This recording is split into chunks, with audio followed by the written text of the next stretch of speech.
zamanının çok ötesinde bir deha olan İbn Sina'nın hikayesi, yalnızca bir bilim insanının değil, bilimin kendisinin yükselişinin öyküsüdür.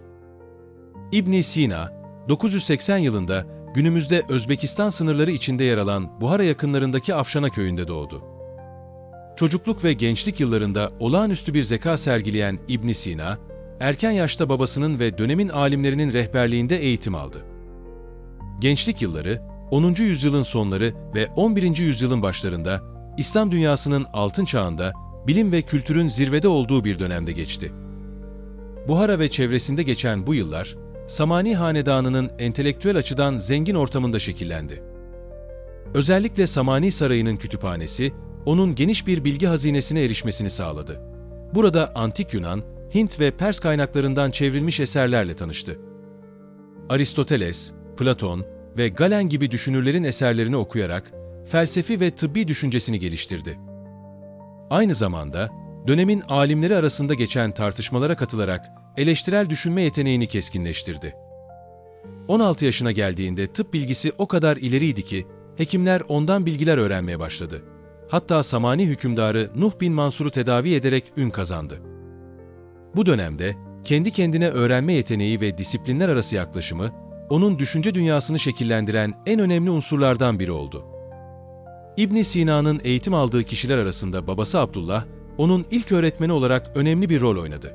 Evlerinde düzenlenen entelektüel toplantılar, genç İbn Sina'nın alimlerle erken yaşta tanışmasını sağladı. Matematik ve astronomi alanında İsmail el-Zaid'den, mantık ve felsefe konularında ise Ebu Abdullah en-Natili'den ders aldı.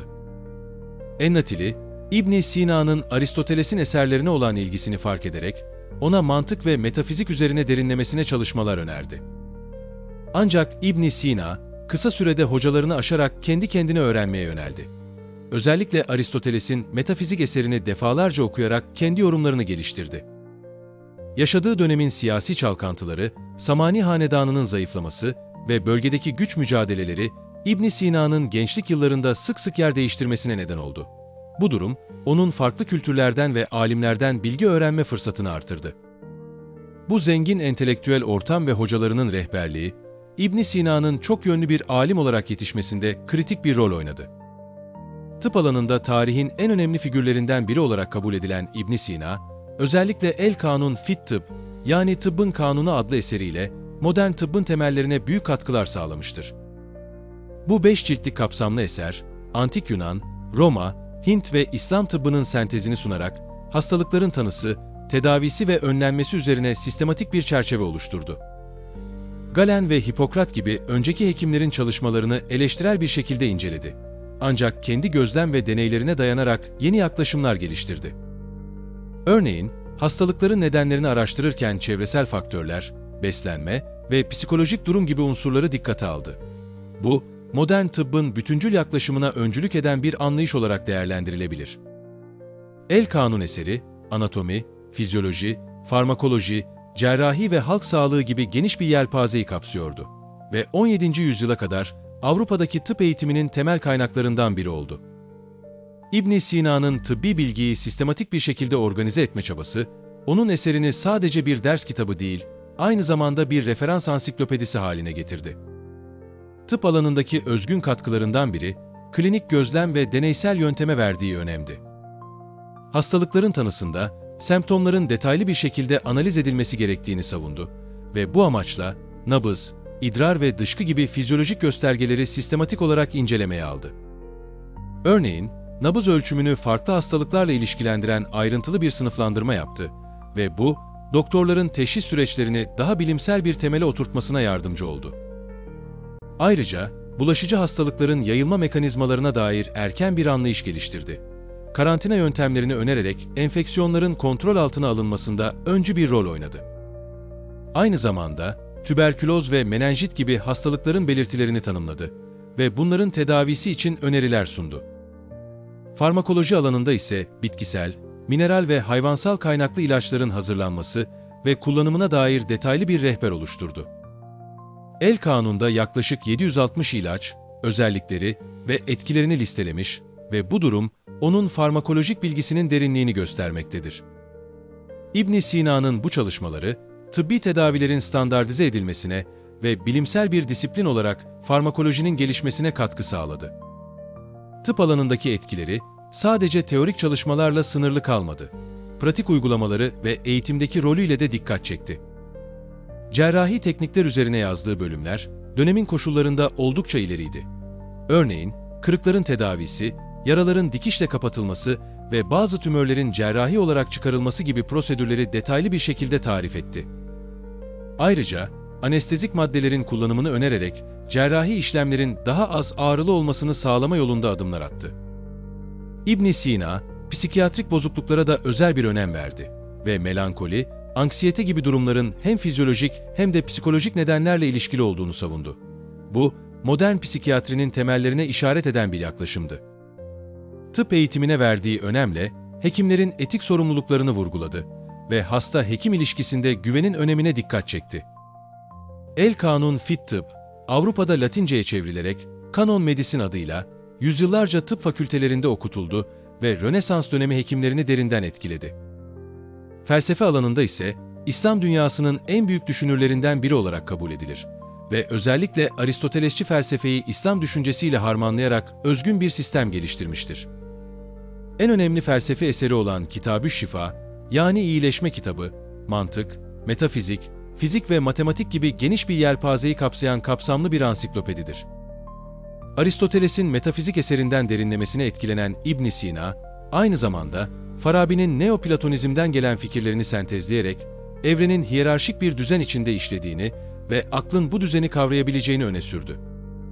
Mantık alanında Aristoteles'in kıyas sistemini geliştirerek İslam felsefesine uyarladı ve bilginin doğası üzerine yaptığı çalışmalarla epistemoloji alanına katkıda bulundu. Ruhun ölümsüzlüğü ve aklın evrensel doğası gibi konuları ele aldığı eseri Kitab-ı Nefs, yani Ruh kitabı, onun psikoloji ve felsefe arasındaki bağları incelediği önemli bir eserdir. İbn Sina'nın felsefi çalışmaları, hem İslam dünyasında Gazali ve İbn Rüşd gibi düşünürleri, hem de Avrupa'da Thomas Aquinas ve Duns Scotus gibi skolastik filozofları etkileyerek Orta Çağ felsefesinin şekillenmesinde kritik bir rol oynadı. Astronomi ve matematik alanındaki çalışmaları ise, onun çok yönlü bir alim olarak bilim dünyasına katkısını gösteren önemli bir boyutunu oluşturur. Astronomi alanında, özellikle Kitab-ı Şifa adlı eserinde, Batlamyus'un Almagest eserinden etkilenerek, evrenin yapısını ve gök cisimlerinin hareketlerini inceledi.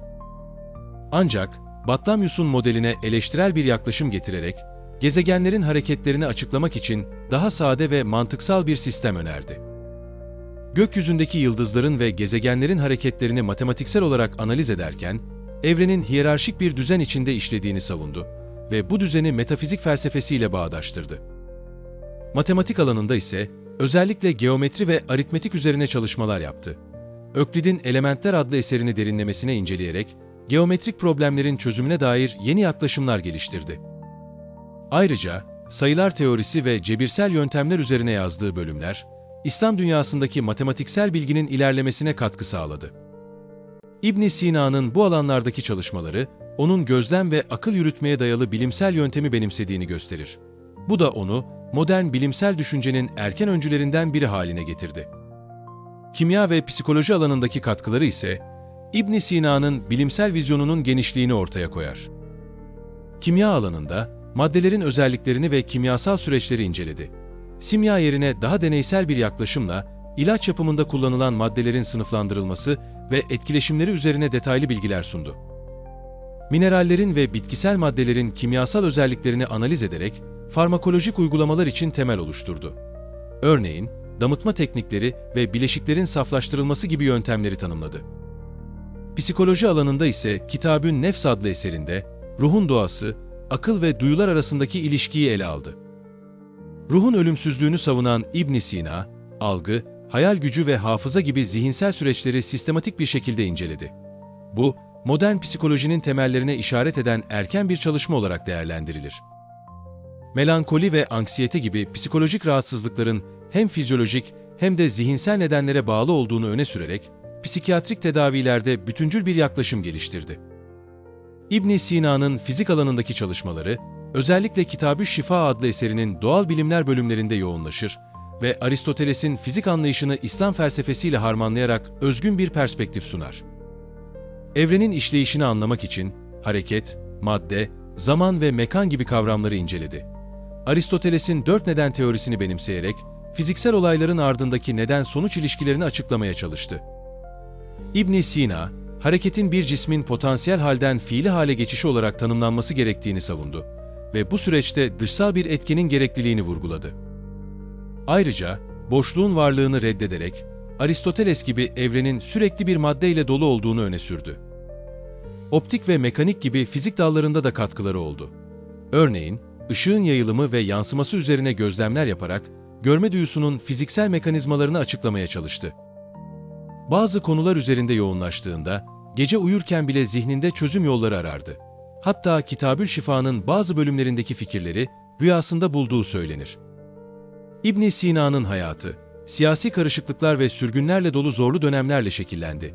Samani hanedanının zayıflaması ve Gaznelilerle olan çatışmalar, onun Buhara'dan ayrılarak Horasan, Rey, Hemedan ve İsfahan gibi şehirler arasında dolaşmasına neden oldu. Bu sürgün yıllarında sık sık himaye arayan İbn Sina, farklı hükümdarların saraylarında alim olarak hizmet verdi. Ancak siyasi entrikalar nedeniyle defalarca tehlikeyle karşılaştı. Hemedan'da vezirlik yaptığı dönemde 1024 yılında bir komplo sonucu hapse atıldı. Bu hapis yıllarında bile üretkenliğini sürdürerek Kitab-ı Şifa'nın bazı bölümlerini ve Hay bin Yaksan gibi alegorik eserleri yazdı. Hayatının son dönemlerinde İsfahan'da Kakevehi hükümdarı Alaüddevle'nin himayesinde daha istikrarlı bir yaşam sürdü. Ancak 1037 yılında bir askeri sefer sırasında kolit hastalığına yakalanarak Hemedan'da 57 yaşında vefat etti. Bilinen eserlerinin sayısı, kaynaklara göre yaklaşık 200 ila 250 arasında olduğu kabul edilir. İbn Sina, İslam dünyasında Şeyh el-Reis, yani bilginlerin lideri unvanıyla anılır. Batı'da ise Latinceleştirilmiş ismiyle Avicenna olarak tanınmıştır. Vefatından sonra mirası, özellikle El-Kanun fit Tıp ve Kitab-ı Şifa gibi eserleriyle hem İslam dünyasında hem de küresel çapta derin bir etki bıraktı. Eserleri Avrupa tıp fakültelerinde temel ders kitabı olarak kullanıldı ve Rönesans dönemi hekimlerini şekillendirdi. Latince'ye çevrilen eserleri, modern tıbbın, astronomi ve metafiziğin sistematik gelişimine öncülük etti. UNESCO, İbn Sina'nın doğumunun 1000. yılı anısına 2021 yılını İbn Sina yılı ilan ederek, onun bilim ve felsefeye katkılarını onurlandırmıştır. Yepyeni belgeseller ve daha fazla bilimsel içerik için abone olmayı unutmayınız.